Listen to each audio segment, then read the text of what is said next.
Hello, everybody, and welcome to All About Alzheimer's. I'm Angelica Olea, the VP of Operations here at Assisted Living Locators. And today we are exploring how to create a safe and supportive environment for dementia patients. This episode will highlight the essential steps to make home environments safe for individuals living with dementia and how memory care communities ensure safety while promoting independence.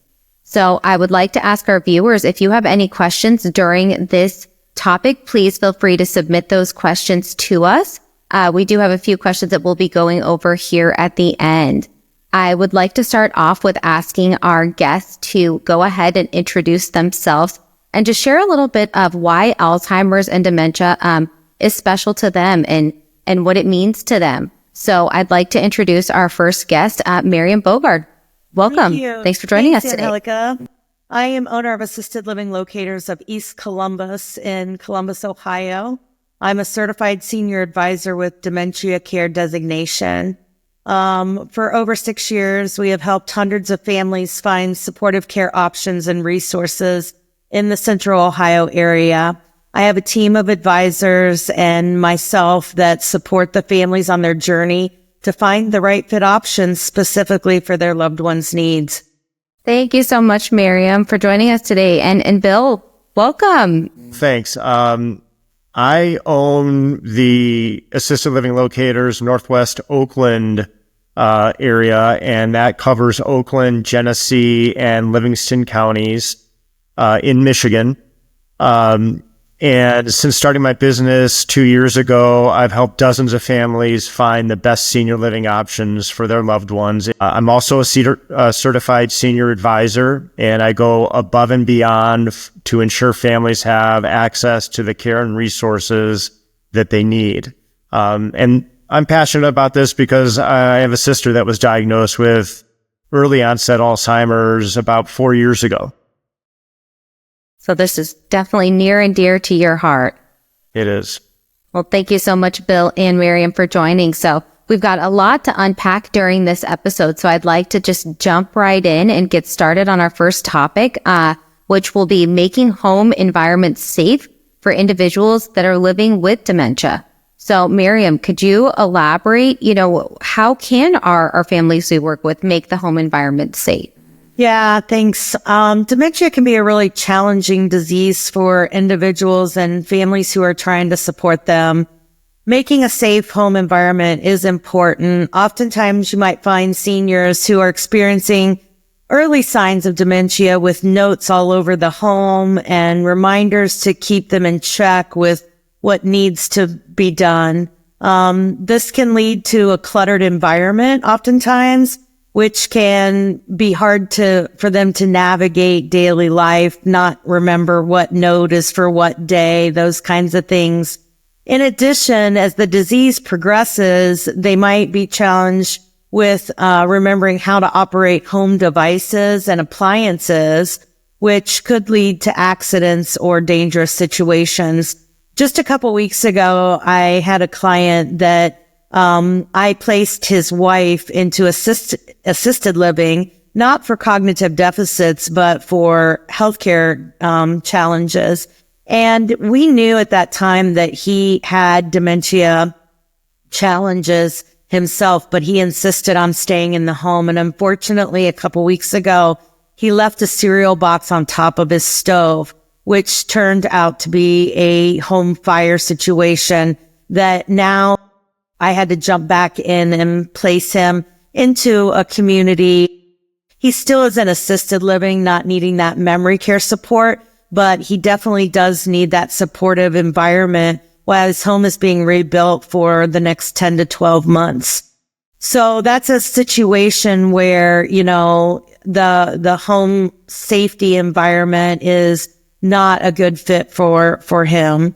And lastly, as the disease progresses, there might be even more need for secured additional locks or possibly installation of cameras. But again, these are all things that band-aid the situation and might be to the point where it's better off getting into a safer environment, which we can talk about. All right. Thank you so much, Miriam. Absolutely. As as they progress in this disease, we really have to look at what is affecting and impacting them. And is it safe for them to be staying home in that environment? Thank you so much. So, Bill, for you, how do memory care communities ensure safety, but also while promoting the seniors' independence? Yeah. I think how memory care communities ensure safety isn't much different from how it's done in the home. They make sure that the individual has a routine that's simple and consistent. This can include regular meal times, activities, and personal care. And like Miriam mentioned, home appliances can be of a concern for people with dementia. That's why microwave ovens and coffee makers are not allowed in a resident's room. And buildings that house folks with dementia are secure so that a person can't just walk away and go on a midnight stroll and go missing, possibly. But entrances require a code or a key card to gain access and exit even. And many buildings are designed to make exits look less obvious to their residents. So someone won't get curious and check a door to see if it'll go outside. And they also provide regular room checks that keep the staff informed on a resident's well-being. As far as promoting independence, residents with dementia, they need to have that feeling as much as more care.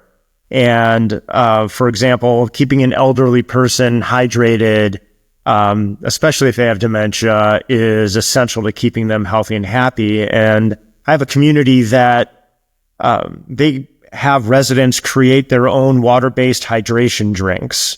And the residents act as their own mixologists and create a drink using fruit or vegetables and flavoring. And this really gives them a sense of accomplishment and a sense of control over what they're doing for their own well-being. And they do this daily, and it gives them something to look forward to. I love that. I love that. Yeah, the same thing, Miriam. Echoing, I think giving them that opportunity to have somewhat of that control and to be able to do this and the creativeness behind that. I love seeing the communities are doing that. And like you said as well with the appliances, I think this is something that a lot of families don't even think about when someone is in those beginning stages of Alzheimer's. Are they going to leave something in the microwave for too long where it can catch on fire, forgetting something is on the stove? So very great points for families to keep an eye on and to monitor. And I'd now like to ask a couple of questions that we got on our topic today. So question number 1 is, when is it time to consider alternative options for care for a loved one who's been living on their own with a dementia diagnosis? So Miriam, do you want to take that question? Sure. Yeah, I'd love to. I always tell all of my families, whether they have memory care or, supportive care services that are needed, it's never too early to start down the path of making a plan. That's really just educating the family on what options are out there. What does that entail? And really what is right for that particular family. It may be that they go in under independent living and thrive in that environment and then do the gradual step down with assisted living into memory care. That is a personal decision that has to be made with the family, and there certainly has to be financial support behind that. But then also being able to be aware that, hey, when your loved one is putting themselves in a dangerous situation, there's multiple falls, there's these accidents that are happening with appliances, there's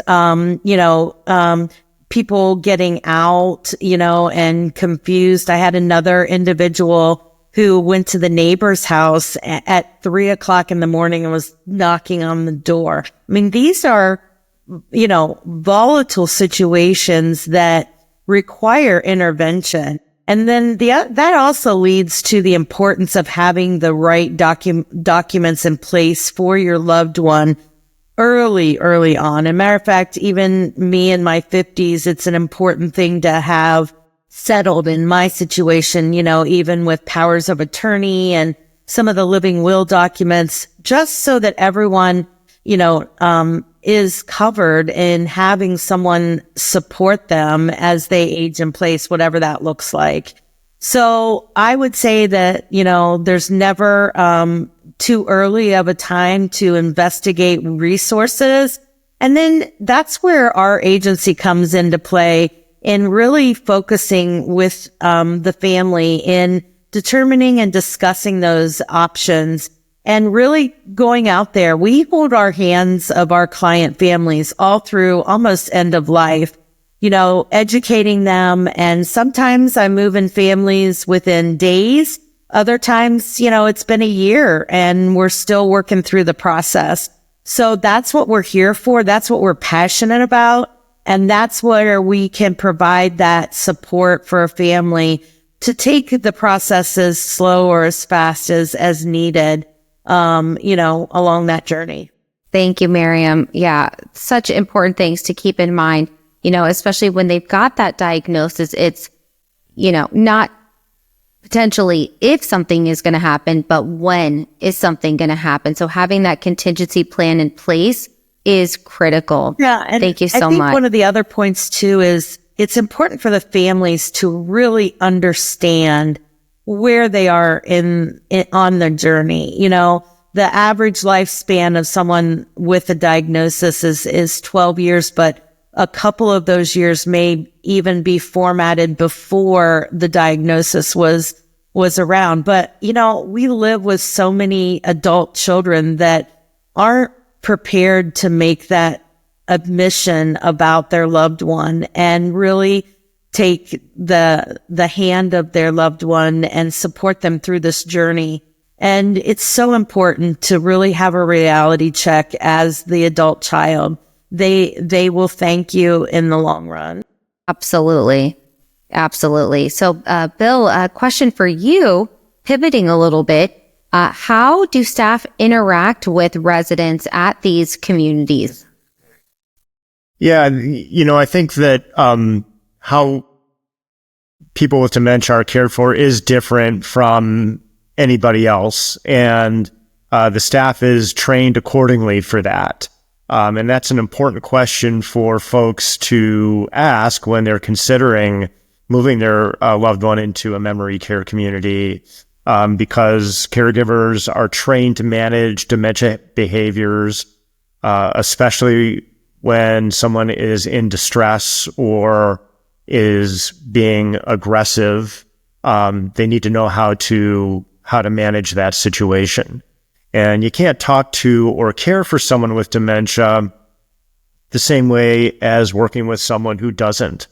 So it's important to really understand what the community's approach is or the caregiver's approach and decide if you feel comfortable with it. Wonderful. Thank you so much. So I think a couple key things that we were able to go over today was, it's really important that when your loved one has been diagnosed with Alzheimer's or dementia, that if you're keeping them in the home environment, making sure that it is safe, putting in those safety protocols and procedures, maybe that's bringing in-home care, but connecting with your local advisor, such as Bill or Miriam in your own area, can help save so much time, effort, and energy in all of this and really help you through this process. And I want to thank Bill and Miriam for joining today. If you could share your location and contact information where people can reach you, that would be amazing. Awesome. Thank you so much again for the opportunity. Our agency's number here in Columbus, Ohio is 614-636-4905. That's 614-636-4905. And anyone can reach us via email. You're welcome to personally email me. I'll be happy to connect with you and just walk through, what your questions are or even your situation. I love talking with families, and my email address is Miriam B. That's MIRIAMB @assistedlivinglocators.com. And our website, just for further information about us, can be found at www.assistedlivinglocators.com/East Columbus. Thank you, Miriam. And Bill, same for you. How do people get a hold of you? Thanks, Angelica. I can be reached at 810-643-1182, or you can email me at banderson@assistedlivinglocators.com. And my website is assistedlivinglocators.com/Northwest-Oakland. Thank you so much. And so we've got more episodes coming up. Please stay tuned and make sure that you have joined our newsletter if you haven't already to receive notifications on future live stream podcasts. We are going to be supporting families through Alzheimer's and dementia. And we always encourage our viewers that are watching to submit their questions or any topics that you would like to see for future webinars and any additional resources that you may need. Again, thank you so much for Miriam and Bill for joining me today and covering some of this topic. Really appreciate both of you.